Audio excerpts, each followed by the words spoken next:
CBS Network presents The Bahamas Tonight. This portion of the news brought to you by BTC Everyday. Good evening, everyone. I'm LaDawn Davis. Thanks so much for tuning in.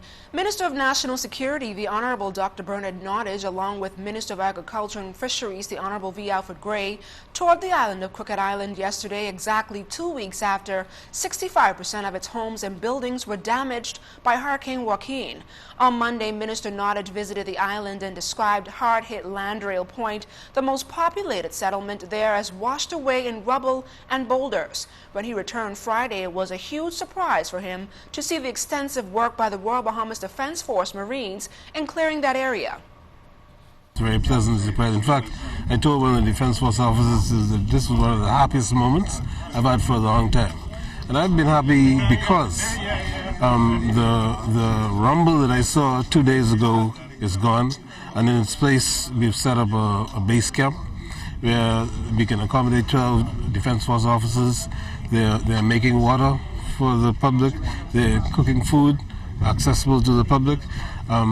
They have the capacity now to do a lot of the work that's needed. The Scavals next door are using their heavy machinery, and in fact they were very instrumental in the speed at which the work could get done. The thing is, those 17 containers, large containers, got here yesterday, and by today they're set up, and the Defense Force is producing water, producing food, they're cooking, they have showers, they have toilet facilities. It's just a magical transformation. Minister of Agriculture, the Honorable V. Alfred Gray, and Member of Parliament for Michael, which includes Crooked Island, was also pleased at the level of progress not only in Landrail Point, but across Crooked Island. The recovery process has been very steady. And thank God for the Defense Force, the police force, and the natives of Crooked Island putting their strength and resources together to make what you see happen.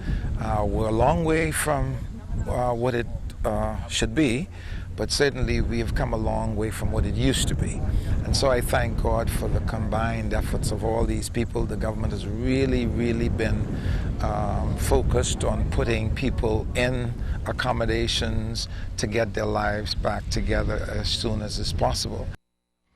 Education officials traveled today to devastated islands to meet with parents in hopes of determining a quick solution to students still not in school. In fact, parents on those islands are now faced with the difficult task of whether to send their children to the capital or other islands so the interruption of their children's learning is minimized. The issue was discussed at a national press conference earlier this week. Here's Clint Watson. The Ministry of Education, Science and Technology is looking to restore normalcy to the devastated islands in the central and southeastern Bahamas as soon as possible, as a key concern weighs in the balance. We've had any number of students coming out of Long Island, Crooked Island, Acklins, who were trying to get seats in schools in New Providence, and we've accommodated those students. My greatest fear, though, is that the displacement of students from these family islands to New Providence could lead to the death of those small communities in the family islands. In Crooked Island, Acklin, San Salvador, and Rumkey schools still remain closed 2 weeks after the storm due to the devastation. Director of Education Lionel Sands says this creates a vacuum for those students. This vacuum creates some challenges for us because we do have those students who are in New Providence getting the support that they need to get, but we do have students who are still on those islands getting nothing. We've had a number of teachers who came in from Acklins and Crooked Island to New Providence that we placed in schools here. But just yesterday morning, they all came to see me and they said that they wish to go back and help to rebuild what has been broken down by the storm. And so I've given them permission to go back. And so they're going back to Acklins and Crooked Island on Saturday. There's also the challenges of accommodations for teachers and administrators, as many of them have lost everything. However, Sands says the students remain the greatest concern, and they're meeting with the community to discuss the way forward. We do not have any, in South Long Island, any place where we could actually have schools next week. It'll take some time. And so what we're looking for is if we're able to find any building that we can utilize for school until such time as the school buildings are repaired, we will utilize those. We've got some word from Crooked Island and Acklands where persons have given us commitment to allow us to use the churches to have school until such time as we're able to fix our schools. The director also revealed that a private citizen in New Providence has made a request to repair any one of the devastated schools at no cost to the government and will fund the cost of that particular project. The department would also facilitate a $1 per student drive geared toward raising some $40,000. The director says hands have been reaching out to them to assist displaced students. Both the Catholic and Anglican education authorities have volunteered to take students without charge. But the road is long and tedious, and we know, based on the information that we have, it won't be next week. It'll take some time longer than that. Prime Minister, the Right Honorable Perry Christie, agrees that this issue requires urgent attention. I've already directed now that we move on a proactive basis in places where there are difficulties with education to be able to find, even if we have to bring in significant numbers of containers that are rooms in effect. And so we are sourcing those now, and we may have to accelerate them for educational purposes. Clint Watson, ZNS Network. And as the physical rebuilding and restoration of the communities affected by Hurricane Joaquin continues, one psychologist is calling for focused attention to be paid to the emotional well-being of storm victims. Sieska Adderley has a final in this three-part series.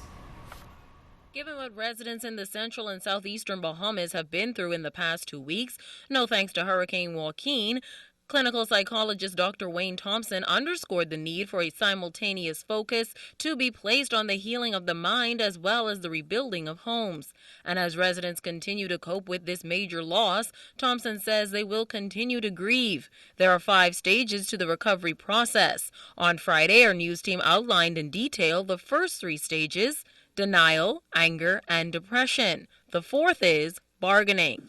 Bargaining is when you are starting to come to the place where you want to start to deal with the reality that has now happened. There's a part of you that is acknowledging reality. There's a part of you that's not sure if it's ready. The 5th stage to recovery is acceptance. However, Dr. Thompson pointed out how even though there are 5 stages, hurricane victims won't necessarily experience them in chronological order, but a gamut of all of them at the same time. This is where you get to the place where you take control of circumstances and you don't allow circumstances to control you. Dr. Thompson says that this is the time to do what is in the best interest of Bahamians at large and not a select few. Otherwise, the country's capacity to stabilize itself economically will become a myth. And at the heart of that will be the emotional well-being of those who survived the long, brutal onslaught of the Category 4 hurricane. Sieska Adderley, ZNS Network News. And despite overcast skies all day, hundreds turned out to the annual International Food Festival. That story and more when the weekend edition continues.